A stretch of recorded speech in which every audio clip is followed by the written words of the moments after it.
হ্যাঁ দোস্ত, আমরা এখন দেখব এই টিভিটির এসটি কিসের জন্য আসে না। টিভির এসটি না আসলে কোন কোন ফাংশন দেখতে হয় বা কোন কোন জায়গায় যেতে হয়, এগুলো একটু আপনাকে দেখিয়ে দিব। আপনারা মনোযোগ সহকারে একটু দেখবেন। এই যে দেখুন, এখানে এটা হলো দ্বিতীয় পিন গ্রাউন্ড। গ্রাউন্ডের পর আসছে তৃতীয় পিন হলো ভোল্টেজ 110 ভোল্টেজ। এই 110 ভোল্টেজ যাবে ফ্লাই ব্যাগের 4 পিন 4 নম্বর পিন। এখান থেকে এই 2 নম্বর পিন হয়ে আইব আপনার এই আউটপুট ট্রানজিস্টার 2499 বা অন্য নাম্বারও হতে পারে।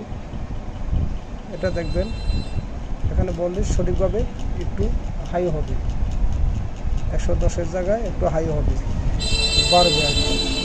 তার বাদে দেখবেন এই ভার্টিক্যাল ভোল্টেজটা, এখান থেকে রেজিস্ট্যান্স হয়ে এই জায়গা দিয়ে এখান থেকে ভার্টিক্যালে আসছে। এই যে ভার্টিক্যাল ভোল্টেজটা, এই ভার্টিক্যাল এখান থেকে আপনার এই চপারে যাবে, আউটপুট চপার। এই চপারের পিন একটা চপারের পিনে ভোল্টেজ যাবে 16 ভোল্ট। এখানে হবে 26 ভোল্ট। এখান থেকে রেজিস্ট্যান্স হয়ে 16 ভোল্ট যাবে, হয়তো 16 হইতে 18 ভোল্ট হয়ে 2383 ট্রানজিস্টারে মাঝের পিনে থাকবে। এখান থেকে আপনি এটা গ্রাউন্ড হয়ে যাবে। এখানে ভোল্টেজটা আছে কিনা তা দেখবেন। এখান থেকে এই আইসিতে চলে আসবে, কিছু হালকা ভোল্টেজ, যেমন একটা এলইডি লাইট ধরলে চলে এরকম একটা ভোল্টেজ আসলে আপনার ওকে। আরেকটা পারেন ট্রানজিস্টার খুলে এই পিনে আপনার হালকা ভোল্টেজ থাকবো, এসি দিবেন। এখানে হালকা ভোল্টেজ থাকলে মনে করবেন যে স্টার্টিং হবে, নয়তো হবে না।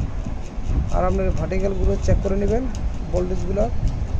এই ভোল্টেজগুলো ঠিক করে চেক করে নেবেন। আরেকটা সমস্যা হলো এই 5 ভোল্ট আর 8 ভোল্ট।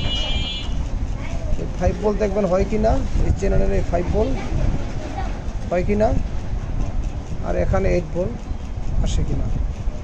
এই 5 ভোল্ট 8 ভোল্টের ট্রানজিস্টার আছে এখানে।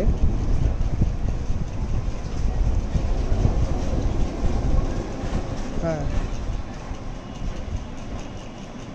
ট্রানজিস্টার দিয়া এখানে 5 ভোল্ট ঢুকছে, এদিকে 8 ভোল্ট ঢুকছে। এগুলো দেখলে আপনি সঠিকভাবে তথ্য পেয়ে যাবেন।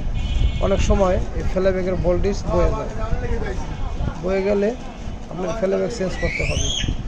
তাহলে আপনার এই সম্পূর্ণ ভোল্টেজগুলো দেখলে হয়ে যাবে। আর যদি না বোঝেন তাহলে কমেন্টে জানাবেন, আমরা ইনশাআল্লাহ রহমত দেখিয়ে দেব। সকলে ভালো থাকেন। আসসালামু আলাইকুম।